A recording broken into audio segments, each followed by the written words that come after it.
Welcome to episode 101. I'm Stuart McCullough, I'm the CEO of VHIA. And starting with this week's Industrial Roundup.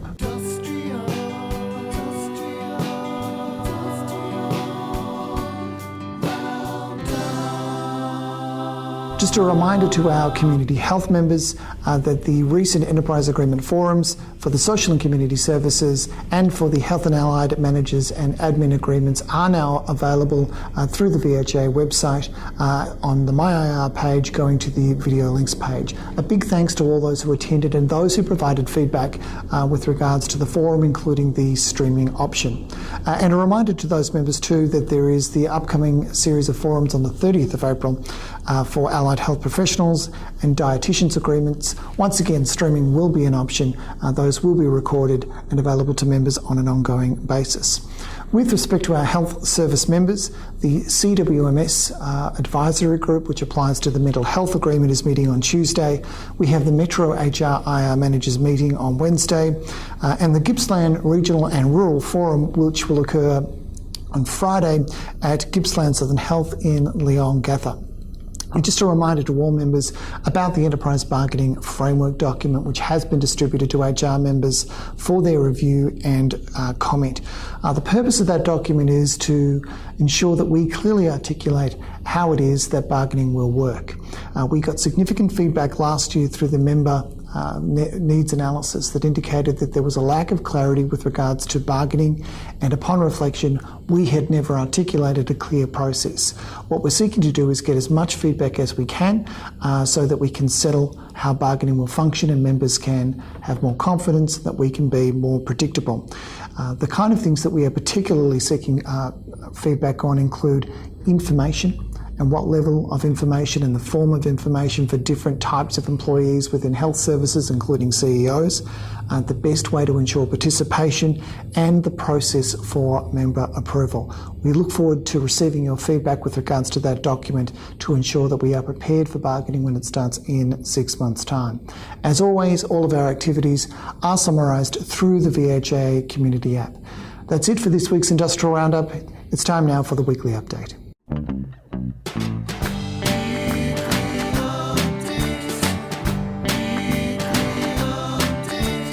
Welcome to the weekly update, where we go in depth with a particular subject. And joining me for this week's discussion is Workplace Relations Consultant Yvonne Urpis. Welcome, Yvonne. Thank you, Stuart. Or I should say, welcome back. Thank you. Would you be good enough to reveal a clue for this week's discussion? I can't wait. So we might just need to hold that one up there. Dear God. Migrants? I can't even read that, Stuart. What language is that? I'm not entirely sure, but it's the music that matters. So here we have an album, De Migras. The guy here on the front, this guy, I reckon I lived in a share house with him sometime in the early 90s. He's Lovely. a dead ringer. But based on this particular clue, what would you say the subject for today's discussion is? Well, I know we're talking about public holidays, but I have no idea how this is. So you can't reverse engineer it? No, not even a hope. Well, I think they look particularly festive, notwithstanding that with that particular mallet, it does look like a screaming occupational health and safety issue. I'm not sure what that symbol is about to do to that guy as such, but it looks festive, and I think that's close enough to a holiday, which leads us to today's discussion for public holidays. So, Yvonne, Christmas comes but once a year, but the public holiday matrix is thrice yearly. That's right. Could you tell us a little bit about the VHA Public Holiday Bulletin? Sure. So on the 6th of March this year, we issued Bulletin number 2413, and it outlines all the Easter and Anzac Day public holidays coming up. Okay, and so the bulletin outlines, Labor Day? Labor Day, Good Friday, Easter Saturday, Easter Sunday, Easter Monday and Anzac Day. And within that bulletin, is there a link to the matrix? Yes, there is. It's an Excel spreadsheet. An Excel spreadsheet. So what does the matrix outline?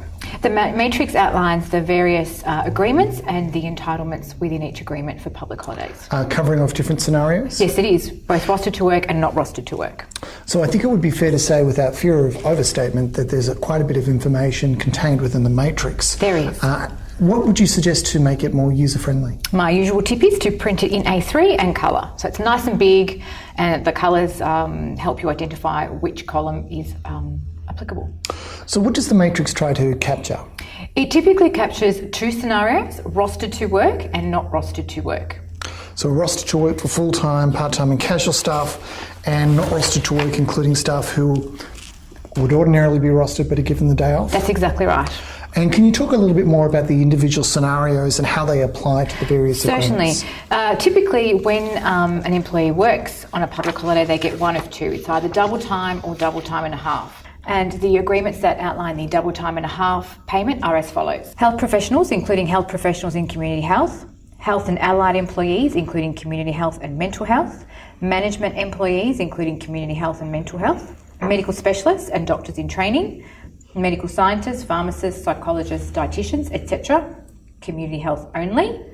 Maintenance employees, SACs, biomedical engineers and dental therapists, dental hygienists and oral health therapists have been included in this section for the first time. And which agreements provide for a double time payment? Yep, double time are as follows. General nurses and midwives, mental health nurses and PSOs, health professionals in mental health, medical scientists, pharmacists, psychologists, dietitians, etc. So are there any agreements that don't have a penalty provision Yes. for working on a public holiday? Yes, dentists. If they work on a public holiday, there is no extra entitlement, and there used to be the dental therapists, dental hygienists and oral health therapists, but since the new agreements come into play, they now have an entitlement for working on a public holiday. I think it's worth observing with regards to that non-provision of a penalty. It's probably on the basis that traditionally or at a point in time those people didn't work on Exactly, public holidays. that's exactly right. And it's a case of having that scenario covered off in the event that... And that's why the new agreement covers it now. And can employees, do they have any choice as to how they're paid? Yes. So, for example, health professionals, they would get 1 day's pay, and then they can elect to have 1 day as time in lieu, 1 day as pay, or 1 day added to their annual leave. So that there are some ways to vary that. Yeah, that's exactly right. What about casuals? Do they receive an extra benefit for working on a public holiday? Yes, they do. Although they do typically fall into two categories. They either get 175% or they get double time and a half. And the agreements are as follows. So for the 175? 175 is health professionals, including health professionals in community health and mental health. Health and allied employees, including community health and mental health. Management employees, including community health and mental health. Medical scientists, pharmacists, psychologists, dietitians, etc. Community health only. And the 125 times 2 plus the loading, which is I think 312.5%? Yes, so you have 1.25 times 2 is 250%, and then you have 1.25 times 2.5%, which gives you 312.5. The agreements that receive that benefit are as follows. General nurses and midwives, mental health nurses and PSOs, and medical scientists, pharmacists, psychologists and dietitians. What about some of the other agreements? For example, SACs, maintenance, biomeds, they're all slightly different, so please refer to the matrix. And speak to your doctor if pain persists. And they will. Can you explain, always. Can you explain the difference between the columns within the not rostered to work section? Certainly. There are typically 3 scenarios. The first one we'll go through is the rostered but not required to attend work. So that means you are rostered to work, but because it's a public holiday, you've been given the day off. And that stems from being paid for 1 day's pay, and that comes from Section 116 of the National Employment Standards. Which of the Fair Work Act, which prescribes an entitlement effectively to not work. That's right, and receive exactly. your ordinary day's pay. Yeah. So the second one is that you are full-time but not rostered to work. So that means you are not typically a Monday to Friday worker. You could work across the 7 days and you simply aren't rostered to work that day. And for that payment, you will receive time or time and a half, and this applies to the following agreements. The payment for 1.5 days' pay is health professionals, including health professionals in community health, health and allied employees, including community health and mental health, medical scientists, pharmacists, psychologists, dietitians, etc., community health only. The payment for 1 day's pay is general nurses and midwives, mental health nurses and PSOs, health professionals in mental health, medical specialists and doctors in training, management employees, including community health and mental health, biomedical engineers, medical scientists, pharmacists, psychologists and dietitians. SACs, dentists, maintenance, etc. are slightly different, so please refer to the matrix for further information. And the last category? The last category is for part-timers. So they, again, are not rostered to work, but they could work across the 7 days, for example. They will typically fall in one of two buckets. They will be either receive the pro rata payment, or they will have to average 50% or more of that day over the past 6 months to receive an entitlement. Can you discuss how to calculate the pro rata payments? Certainly. So you get the employee's weekly hours of work divided by 38 multiplied by 8 hours. So for example, if you work 24 hours a week, you would divide that by 38 multiplied by 8 equals 5.05 hours will be your pro rata payment. And that applies to which agreements? That applies to nurses and mental health nurses, medical scientists, pharmacists, psychologists, dietitians, etc., including community health and biomedical engineers. Do all part-time employees who are not rostered to work receive a pro rata payment? Yes, this is a great question and I get that often. Yes. Even though they may never work that day, you will still be entitled to a pro rata payment. If you fall into one of those agreements that we referred That's to exactly before. right, yes. So which employees have the other rule, that is where they need to have worked 50% or more over, say, the past 6 months in order to receive the benefit for not working? Sure. So to receive 1.5 days pay, if you have worked that day over the past 50% or more of that day over the past 6 months, is the health and allied, including community health and mental health. And for employees who receive 1 day's pay, if you have averaged 50% or more of that day over the past 6 months, is management employees, including community health and mental health, and health professionals working in community health. Now, not all our agreements are particularly clear on that point. Which ones are not clear? Health professionals, including mental health, there is no clear entitlement. However, long-standing custom and practice is to pay 1.5 days pay based on if the employee has worked 50% or more of the day. So I'll just emphasise there is a clear rule for health professionals working in community health. Yes. There's not a clear rule for those in health services. That's right. But there is a custom and practice. Yes, that's right. Okay. So common questions about sick leave and public holidays. Yes, a common question I would get is if an employee presents sick on a public holiday, what do they receive, sick leave or a public holiday? As per the Section 98 of the National Employment Standards, they would be taken not to be sick on that day and paid as a public holiday. Okay. And what about the common questions that might arise, say, for annual leave and public holidays? Sure, and again, the same similar scenario. If they are on annual leave and a public holiday was to fall, they will be paid public holiday. So tell me about Easter Saturday. If an employee works on Easter Saturday, the public holiday entitlement is quite easy. It's just simply working on a weekend. Where the complexity arises if it's a day that they don't normally fall, and within that agreement they have an entitlement. So for example, Monday to Friday workers can have an entitlement to Easter Saturday. And this also includes part-timers, but they must work every day, Monday through to Friday. So which agreements have an Easter Saturday entitlement for Monday to Friday workers? So for Monday to Friday workers, to receive 1 day's pay is health professionals, including health professionals in community health and mental health, health and allied employees, including community health and mental health, management employees, including community health and mental health, medical scientists, pharmacists, psychologists, dietitians, etc. in community health only, maintenance employees, which include national joinery, metal industries, plumbing, full-time only, SACs and biomedical engineers. And what about Monday to Friday full-time or part-time employees who don't have an Easter Saturday entitlement? Sure, they are as follows. General nurses and midwives, mental health nurses and PSOs, medical specialists and doctors in training, medical scientists, pharmacists, psychologists, dietitians, etc., dentists, dental therapists, dental hygienists and oral health therapists, including those working in community health, and maintenance employees, plumbing, part-time only. So having asked you a question with regards to Easter Saturday, it would seem remiss if I didn't ask you a question about Easter Sunday. Of course. So on the 17th of February 2015, the Victorian Government amended the Public Holidays Act 1993 to declare Easter Sunday a public holiday in Victoria. And so just in terms of the payment for that provision?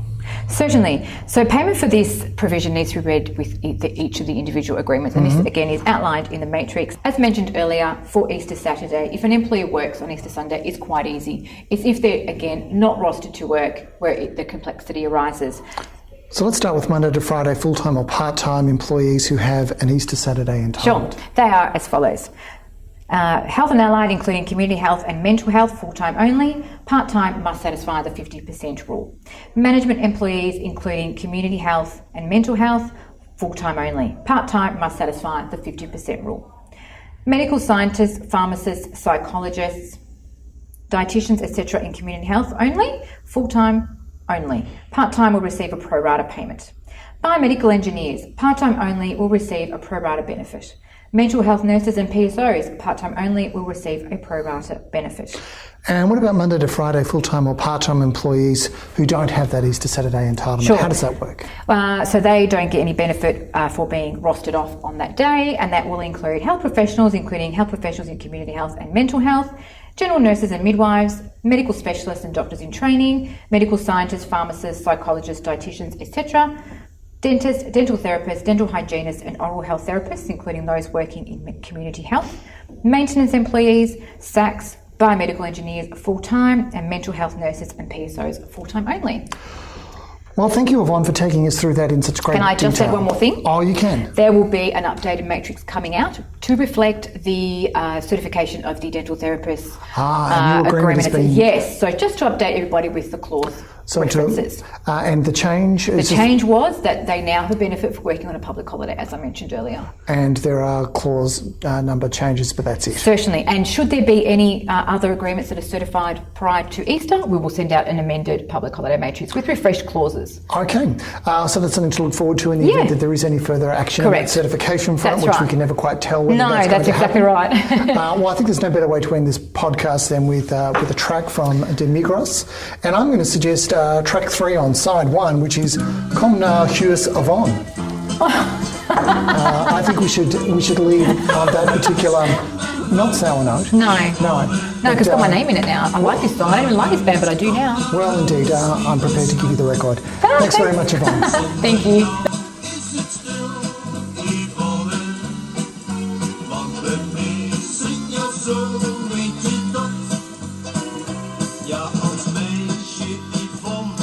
Gaan zweven naar het zuiden, heel ver bij ons vandaan. Maar als zij